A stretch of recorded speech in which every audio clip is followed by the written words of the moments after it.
किसी भी रंग में रंग दीजिए, लेकिन इस तस्वीर को देखने के बाद आपको लग सकता है चकाचौंध, लेकिन मैरिन ड्राइव एक सच है और मुंबई की हकीकत यह भी है। यूरोपीय दृष्टि से सोचेंगे तो लगभग 57 लाख लोग अब भी वहां पर फुटपाथ पर रहते हैं। लेकिन सवाल ये नहीं, सवाल इसके आगे का है। सवाल इन खबरों को अगर मीडिया के जरिए उड़ान चाहिए।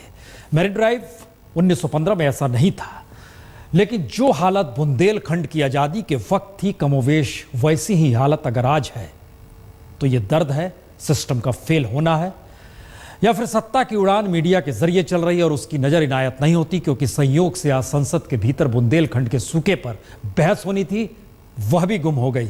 तो हमें लगा आज आपको बुंदेलखंड दिखा देते हैं।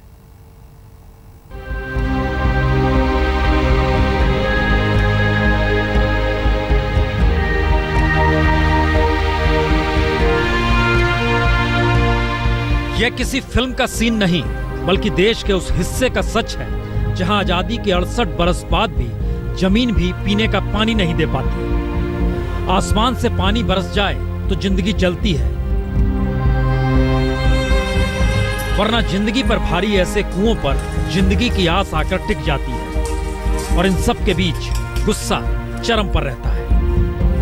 भैया जब से 40-50 साल की उम्र हुई गई, एक कुआ है, यही का पानी ढोती, पानी के तो इतनी दिक्कत थी कि यहाँ पानी है ही नहीं। यहाँ यही बचा नहा लेन, धो लेन, पी लेन। बहुत है, 50 साल हो गए, हम बुढ़ा चल गए, अब उजिल बार होगी, अब कहाँ बताऊँ कितने दिन हुई। घर पे हो जाए तो बहुत अच्छा है, इससे अच्छा क्या यहाँ आते हैं, पैर भी दर्द करने इतना दूर आते जाते हैं, सर के बाहर झड़ गया, पानी भरते भरते इससे जाता है। साल में जब तक बारिश हो जाती है तो भरा रहता है, बारिश नहीं होती है तो नहीं भरा रहता, झूरा रहता है। यही बुंदेलखंड है, गुस्सा है, दर्द है, लेकिन जीना इन्हीं पगडंडियों पर है, चलना इन्हीं रास्तों पर है। तो क्या दिल्ली सुनती है? यकीनन नहीं, क्योंकि दो तस्वीरों से सच को समझ ले। एक तरफ संसद में आज जब कुछ सांसदों ने बुंदेलखंड के सूखे की आवाज कहनी चाहिए तो वह हंगामे में गुम हो गई, और दूसरी तरफ बुंदेलखंड के गांव में जिंदगी का मतलब ही 2 बूंद पानी है, कहीं से मिल जाए। यानी गांव के गांव में जिंदगी जीने का मतलब ही सिर्फ और सिर्फ पानी का जुगाड़ करना है। संसद में हंगामा करने पर भी हर दिन के 2000 रुपए सांसदों को मिल जाते हैं, और बुंदेलखंड में कुछ भी काम कीजिए, महीने की औसत कमाई भी 2000 रुपए नहीं होती। इसीलिए पगडंडियों पर चलते हुए, सड़क किनारे बैठे हुए हर किसी का दर्द अपनों से ही झलकता है। जब गवर्नमेंट प्रधान ने कुछ कर रही है तो क्या बोले से फायदा है? कब मिल जाए बोले से, सब तो हो जाएगा बोले से। लेकिन सुध लेने वाला कोई नहीं, और सच से मुंह चुराने वाले राजनेताओं की कतार लखनऊ से दिल्ली तक। और सच यही है कि बुंदेलखंड के 74% गांव में पीने के पानी की कोई व्यवस्था नहीं है। एक कुआं के सिवा आपके यहाँ पानी नहीं, पीने लायक, न नहाने लायक, न किसी इस्तेमाल। पानी के बहुत बुरा हाल है। तुम पानी के साधन अल्लाह ने करा दिया, तुम्हारा लाखन का उम्र। यहाँ बड़े बड़े अधिकारी आए साहब, यहाँ से लखनऊ तक, दिल्ली से तक आए, लेकिन आज तक कुछ पानी के विषय में कुछ नहीं हो पाया। प्रधान कोई साथ देता होता तो किस लिए यहाँ पानी नहीं होता है? पानी क्या, सब पानी होता है। जब कोई साथ देता नहीं है तो क्या करें? इन 74% में औसतन गांव में तो हैंडपंप भी नहीं। यानी बुंदेलखंड में सूखे से हालात अकाल की तरफ बढ़ रहे हैं, लेकिन समस्या का हल किसी के पास नहीं। बुंदेलखंड में पिछले 3 सालों से बारिश न हो पाने की वजह से जमीन के नीचे पानी का स्तर लगातार घटा है, जिसकी वजह से 80 से 90% तक कुएं बेकार हो चुके हैं। जिन कुओं में पानी है भी वो खारा है, यानी पीने लायक नहीं बचा है। जमीन ऐसी तो नहीं थी, पीने का पानी भी ना दे पाए, लेकिन हालात ऐसे बनते चले जा रहे हैं।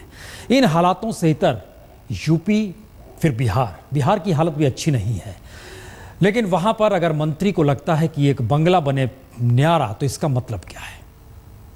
एक बंगला बने न्यारा शायद बिहार के डिप्टी सीएम तेजस्वी यादव से जुड़ी कोई खबर पहली आई तो इस बंगले को लेकर ही आई। देश रत्न मार्ग पर 5 नंबर का ये उजाड़ सा बंगला न्यारा बनाने की तैयारी हो रही है, और किसी के लिए नहीं, तेजस्वी के लिए। काम जोरों पर, 4 दीवारी ऊंची हो रही है, रंग रोगन भी शुरू होने को है। पैसा हाथ का मैल माना जा रहा है, और पैसा बहाने में कोई कंजूसी भी नहीं है। बिहार के नए उप मुख्यमंत्री तेजस्वी यादव को जो है वो अलॉट किया गया है। और जब से इसका जो एक है नोटिफिकेशन हुआ है कि ये बंगला तेजस्वी के नाम अलॉट किया गया, उसके बाद से जो है पूरे बंगले को जो है एक रिनोवेशन का काम जो है वो ज़ोरों शोरों से चल रहा है। क्योंकि नीतीश कैबिनेट में तेजस्वी भवन निर्माण मंत्री हैं, तो मंत्री जी का भवन तो आलीशान बनना चाहिए। विवाद सिर्फ इसलिए खड़ा हो रहा है क्योंकि तेजस्वी ने कह डाला, यानी मंत्री जी ने कह डाला, वो रहेंगे अपने माता पिता के साथ, यानी लालू यादव और राबड़ी के साथ 10 सर्कुलर रोड पर ही। इस प्रकार से सरकारी बंगलों में सरकारी धन का अपव्यय क्या सुचिता है, क्या जनता के प्रति समर्पण है, यह तो मुख्यमंत्री जी को तय करना होगा। बाकी बिहार की जनता तो देख ही रही है। तो कोई पूछ सकता है फिर बंगला न्यारा क्यों? तेजस्वी इस बंगले में लाखों लगाकर करेंगे क्या? शायद कोई नहीं जानता। बंगला अपना है और खासा बड़ा है, तो फिर कोई भी खेल हो खेला जा सकता है और मीटिंग भी की जा सकती है। फिलहाल तो तेजस्वी के दोस्त और दुश्मन न्यारे बंगले की रंगत देखने को बेकरार है। इतना बड़ा आलीशान बंगला जो है, उसके बाद जो टाइलें लगी हुई हैं वो पहले से ही बेशकीमती टाइलें, महंगी टाइलें हैं। अब इनको उखाड़ा जा रहा है, नए सिरे से नई टाइल्स लगाई जाएंगी। तो क्या ये फिजूल खर्ची नहीं है? कैमरा पर्सन दीपक कुमार के साथ रोहित सिंह, पटना आज तक। अजब गजब देश है, फिर भी देखिए मैरिन ड्राइव। और अधसत्य इसलिए क्योंकि इन सब के बीच सच है क्या? दरअसल इसका एक दूसरा रूप कल नजर आएगा, जब हेराल्ड, नेशनल हेराल्ड का मामला पटियाला कोर्ट तक पहुंचेगा। तैयारी पूरी है, कांग्रेस तैयार, सोनिया गांधी तैयार, राहुल गांधी तैयार, सुब्रमण्यम स्वामी भी तैयार।